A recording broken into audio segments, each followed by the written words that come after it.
Border पर इस वक्त कोई गोली नहीं चली है, लेकिन हवा में डर साफ महसूस किया जा सकता है। भारत ने ऐसा कदम उठाया है जिसके बाद इस्लामाबाद से लेकर बीजिंग और वॉशिंगटन तक एक ही सवाल गूंज रहा है, भारत आखिर करने क्या वाला है। पाकिस्तान के टीवी चैनलों पर ब्रेकिंग न्यूज की लाइन लगी है, एक्सपर्ट्स बहस कर रहे हैं और एंकर बार बार कह रहे हैं कुछ बड़ा होने वाला है, लेकिन असली कहानी अब तक किसी ने पूरी नहीं बताई। इस वीडियो को आखिर तक जरूर देखिए, क्योंकि जो जानकारी अंत में सामने आएगी वो आपको हैरान कर देगी। भारत पिछले कुछ महीनों से एक के बाद एक ऐसे फैसले ले रहा है जिन्होंने दुश्मनों की नींद उड़ा दी है। कभी समुद्र में हलचल, कभी आसमान में सन्नाटा, और अब एक ऐसा सरकारी नोटिस जिसने पूरे इलाके को डेंजर जोन बना दिया है। हम बात कर रहे हैं नोटेम नोटिस टू एयरमैन की। डॉ एपीजे अब्दुल कलाम आइलैंड से लेकर बंगाल की खाड़ी के एक विशाल हिस्से तक नो फ्लाई जोन घोषित कर दिया है। करीब 2520 किलोमीटर तक फैला इलाका, हवाई जहाज और समुद्री ट्रैफिक पर रोक तारीख 17 से 20 दिसंबर। अब सवाल उठता है, इतना बड़ा इलाका खाली क्यों कराया गया? क्या यह सिर्फ अभ्यास है या किसी बड़ी ताकत का प्रदर्शन? पाकिस्तान के रक्षा विश्लेषक कह रहे हैं यह सामान्य नोटम नहीं है, रेंज बहुत ज्यादा बड़ी है।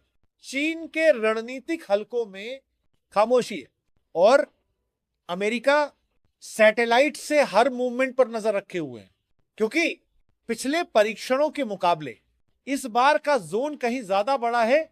यह इशारा करता है लंबी रेंज, ज्यादा सटीक और ज्यादा खतरनाक मिसाइल की ओर। मिसाइल टेस्ट का शक। कुछ ही दिन पहले भारतीय नौसेना ने समंदर से ब्राह्मोस मिसाइल का सफल परीक्षण किया था। रफ्तार बिजली से तेज, सटीकता लगभग परफेक्ट, तबाही दुश्मन के लिए नाइटमेयर। 300 से 800 किलोमीटर दूर बैठे दुश्मन पलक झपकते ही तबाह हो सकते हैं।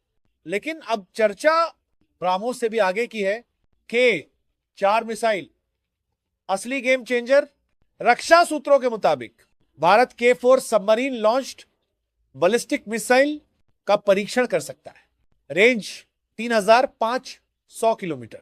परमाणु हथियार ले जाने में सक्षम, सबमरीन से 20-30 मीटर गहराई से लॉन्च।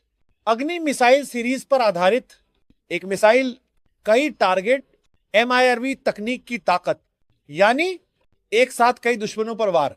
K4 मिसाइल खासतौर पर हिंद महासागर में चीन की बढ़ती नौसैनिक गतिविधियों के जवाब में देखी जा रही है। यह भारत का साफ संदेश है, हम न सिर्फ देख रहे हैं बल्कि पूरी तैयारी में हैं।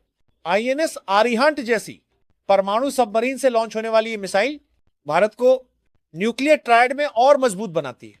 सूत्र यह भी कह रहे हैं कि इस टेस्ट के बाद अगले साल के 5 मिसाइल का परीक्षण हो सकता है, जिसकी रेंज 5000 किलोमीटर तक होगी।